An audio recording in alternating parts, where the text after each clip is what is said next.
Welcome to Justice Quest. Yeah, welcome everybody, and good Wednesday to you all. We're going to go ahead and start this Wednesday with a little bit different. We're going to wrap up what we were talking about on Monday, and I'm going to show you how corporate America is in bed with our United States senators who are charged with going ahead and looking out for our best interests. And we're going to go ahead and document how they become millionaires while in Congress. So anyway, before we get started, welcome to Justice Quest. My name is Tom O'Neill, and I am your host for today. But first, go to our website, hit like and follow and subscribe, and tune in. We go ahead and we post this every episode on Facebook and on YouTube. So anyway, having said that, we're going to go ahead and we're going to cover, before we get started and wrapping up Monday, we're going to go ahead and give a good, the bad, the ugly statement. I just saw today where Colt Gray, the now 16-year-old who fatally shot 4 people at a Georgia high school back in 2024, has learned his fate after entering a non-negotiated guilty plea to all 55 felony counts, including murder. On Tuesday, Gray was sentenced to life in prison without possibility of parole. You understand the horror of what you were going to do, Judge Nicholas Prim stated. This wasn't transient immaturity, it was deliberate, contemplated evil. Transient immaturity, what is that? That's kind of like saying temporary insanity. Yeah, it doesn't exist. I'd say good job on sentencing him, but why didn't you hang him? That's where we're going to get into the good, the bad, the ugly here in a minute. The only measure of closure the judge continued: the slain will not return to life, the injured will not forget their wounds, and a 16-year-old boy will live and die in prison. Who cares? He should have died on the gallows. So here's where we get to the good, the bad, the ugly in this case. The good, he got life imprisonment. Well, he was sentenced correctly. The bad, the taxpayers are going to have to support him until his death. That could be another 50, 60 years. Really? The ugly, he was not hanged. He should have been hanged. End of story, end of argument. So anyway, we're going to go ahead and continue on with our show from Monday. And on Monday, I showed you this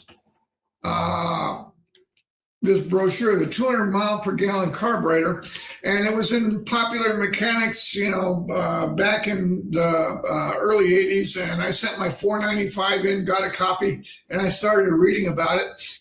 And then I started researching more and more into it. And the more and more I found shocked me, how the oil companies were getting tired of paying out millions of dollars for people who come out with a high mileage carburetor. So, and then they just buy up the patents and they shelve them, and they never see the light of day. And anybody can build them now because the patents are only good for 22 years. But anyway, interest dies out, and then they go and they spread all sorts of misinformation about them too. But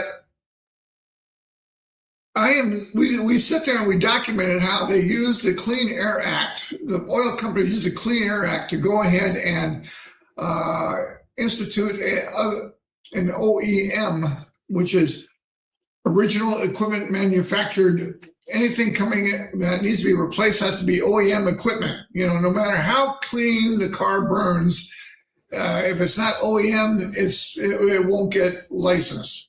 So it got you over a barrel. Meanwhile, they're introducing all these electronic gizmos, all right, sensors all over the place. And, when those sensors go bad, more than the part that they're monitoring goes bad. So who ends up paying for it? The manufacturers don't pay for it. You do. They're using the American taxpayers as an ATM machine. And we've documented this all on Monday, but it's just a refresher. All right. Today, we're going to tie that up all into a nice, neat little package. We're going to show you how corporate money flows into the coffers of influential congressmen, and they leave Congress with hundreds of millions of dollars, So anyway, the first thing we're going to talk about is when money talks, how corporate influence blocks critical policy changes. The last two presidential elections have been the most expensive in American history. Billion-dollar corporations and individuals have poured endless dollars into Trump, Biden's, and Harris campaigns. In particular, the 2024 election demonstrated that the influence of money can change the rhetoric and policy priorities of even the most stubborn politicians. Yeah, we've known that for years. While the first Trump campaign in 2016 was marked by his independence from donors, the following 2 years of legal battles, Trump desperately needed funding for his 2024 presidential bid. In turn, CEOs like Elon Musk poured millions into the Trump campaign, greatly influencing Trump's success in this election and his new administration. Well, that's how it went, and I thought Bill Clinton refresh my memory. We'll go back to Clinton again. I thought he'd come up with campaign finance reform. And just before he left office, he declared the system was broken. Yeah, no kidding. Only the law-abiding pay attention to it. I experienced that when I ran for the United States Senate. Over time, the background on this is over time, the U.S. government has made great strides in identifying and curbing the influence of money in politics. Yeah, anybody who wants to run for a public office, they ought to get together on a stage, have 3 or 4 debates, all right, let the people choose between who they like most and vote for them. And then hold them accountable if they don't live up to their promises. The 1907 Tillman Act was the first major legislation to attack political corruption, banning direct political donation to federal candidates by corporations and national banks. Yeah, that's why they've gone ahead and set up the campaign funds. Yeah. In 1971, the Federal Election Campaign was signed, and the Federal Election Commission was established. And there we go, another department. The 1974 amendments to Federal Election Commission was established. The FEC is an independent regulatory agency to enforce campaign finance laws. In addition to requiring federal candidates, well, let me go ahead. Yeah, so why aren't they doing their job? Why aren't they doing their job? We read all the time about how certain company went ahead and donated $2 million to Hillary Clinton, and yet she seems to get a pass on it when I think the maximum is $5,000, So, I ran my campaign on less than $4,000, I lost, but, that's what it is. The most groundbreaking provision of the FECA was an introduction of public financing where candidates could qualify for matching funds on individual donations of up to $250 each. However, many candidates opted out of the system, making it largely obsolete. Yeah, well, there we have it. All right, and let's see.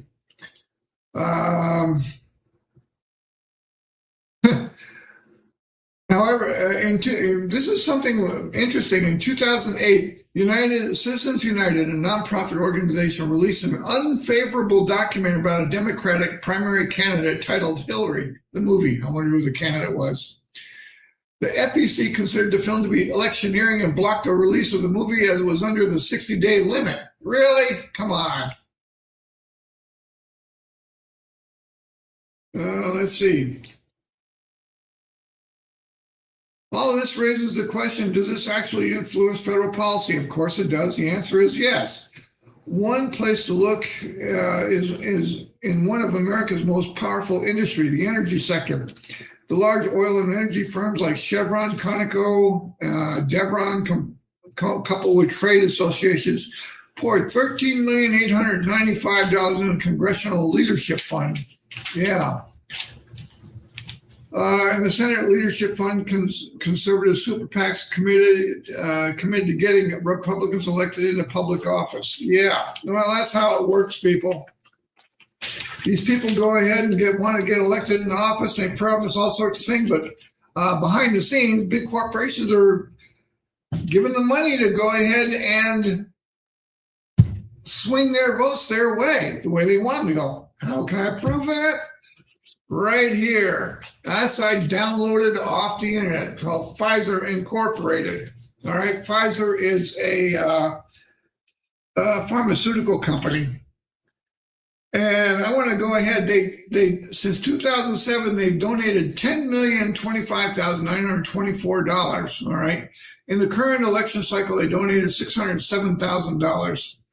Chuck Schumer got $80,000.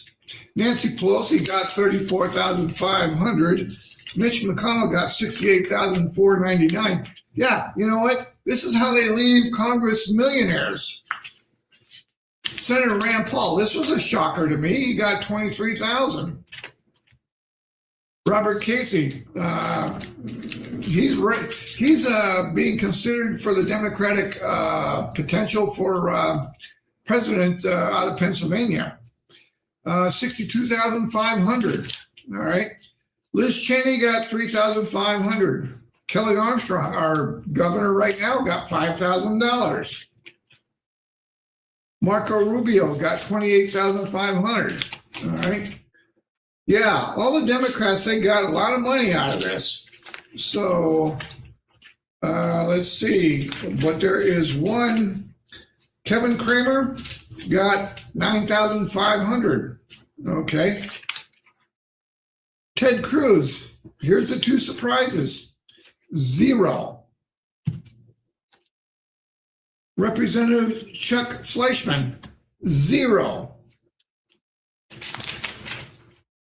Senator Lindsey Graham got $16,500. Representative Johanna Hayes, Democrat, Connecticut, got $0. Good for her. Pete Stauber, Republican, Minnesota, got $0. Amy Klobuchar, Democratic, Minnesota, got $0. Yeah, I see a lot of $4,000, $5,000, $60,000, $80,000 donations here. Chuck Schumer was the Senate majority leader for a while. Yeah, he got $80,000. Yeah, he goes ahead and takes the $80,000 and goes to the Democratic leadership and says, you know what, we got to pass this thing because I got multi-million. He might not mention that. He got tens of thousands of dollars to go ahead and pass this. This is exactly how our cars only get about 16 miles, 18 miles a gallon, but we can easily go ahead and get the 200, maybe even 1,000 miles per gallon now. We're going ahead and showing you how corporations and politics are intertwined. Alexion Pharmaceuticals out of New Haven, Connecticut. All right. Current cycle, they donated $110,500. Okay. And let's see. This is on top of the last one that we read. Pfizer. Okay, let's see. Quite a few of them here. 21,000. Representative Michael Burgess, got from Republican from Texas, got 21,000. A lot of them only got about a couple 3,000. There's a few. Kevin McCarthy, Republican, California, got 14,000. A lot of them are down there about $2,000, $3,000, $4,000, $5,000. Okay. Senator Thomas Carper, 2,500. Chuck Grassley, 5,000. Yeah. Mitch McConnell got 4,500. Yeah, it goes on and on and on. And then I went ahead on this website. I went ahead and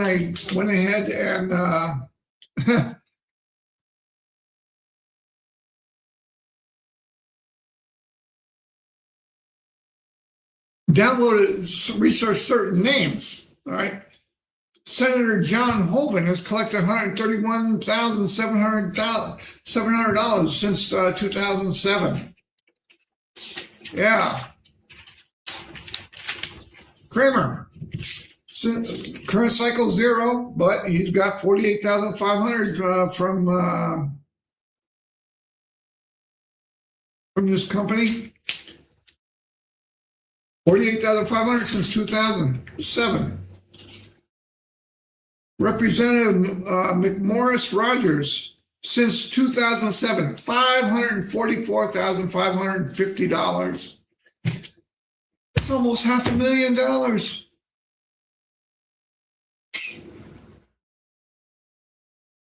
Man, I'm telling you what.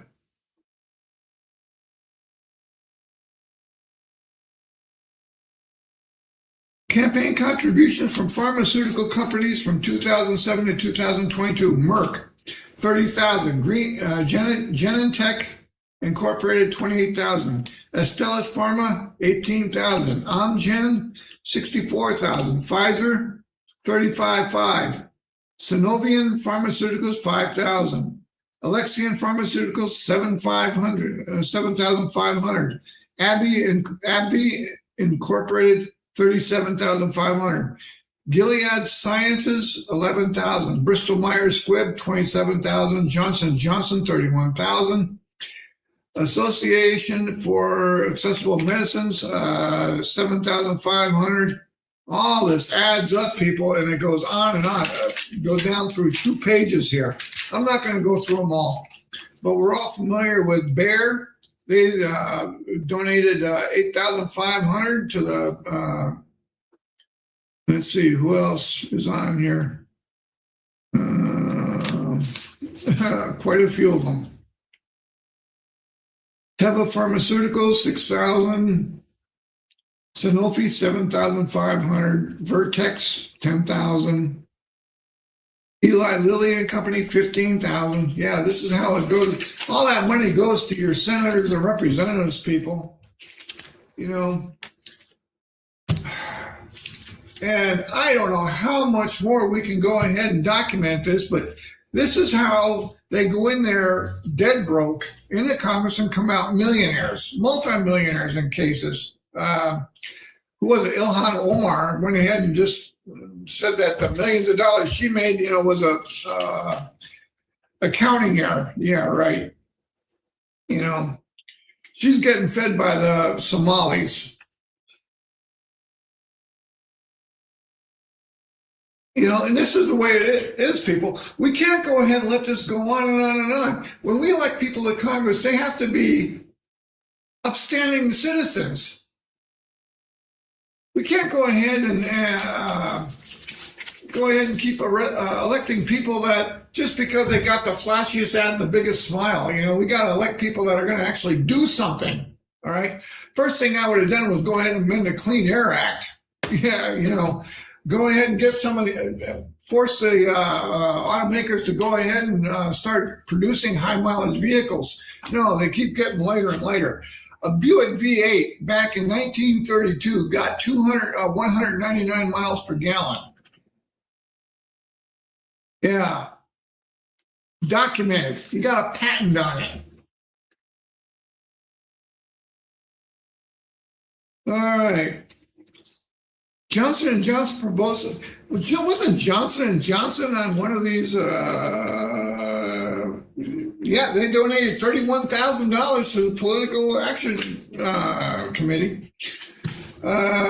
Proposed a $5.5 billion to settle remaining lawsuits alleging that the pharmaceutical company's talcum products cause ovarian cancer, contingent on the agreement receiving approval from at least 95% of remaining claimants.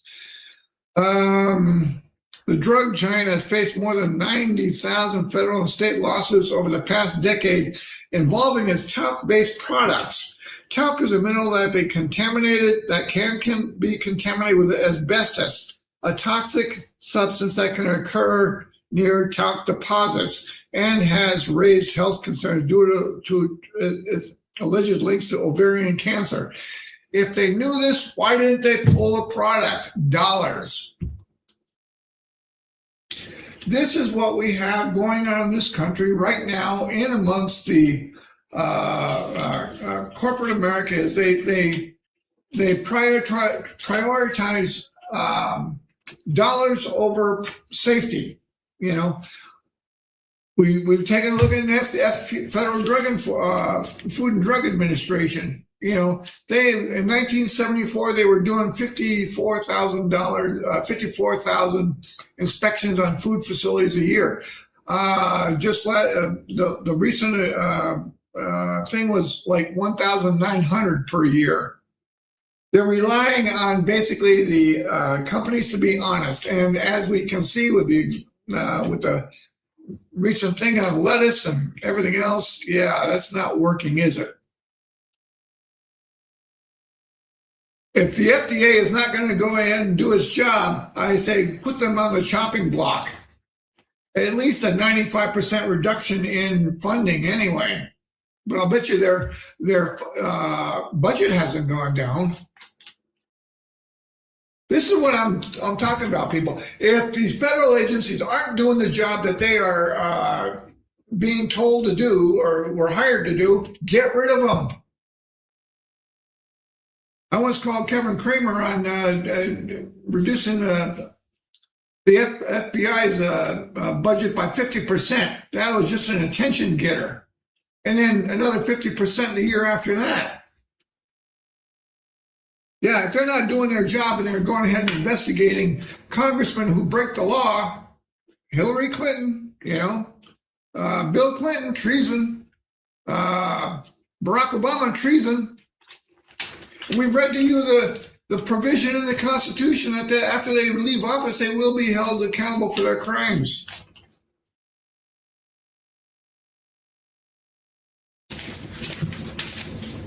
So, not only should congressmen be held liable for, they wrap it up in a nice, neat legal package so that they make it legal. And so bribery is now legal. And that shouldn't be. Wow. And I guess Fauci is in trouble. Let's see. Fauci invokes Fifth Amendment right not to testify at COVID hearings, says calls Senator Rand Paul unhinged. Yeah. Well, you know what? Oh boy, I'm not even, I don't even know where to start with this one. Fauci was at the forefront of the whole big COVID inoculation scheme thing, and now we've got several things that increase cancer rates, myocarditis.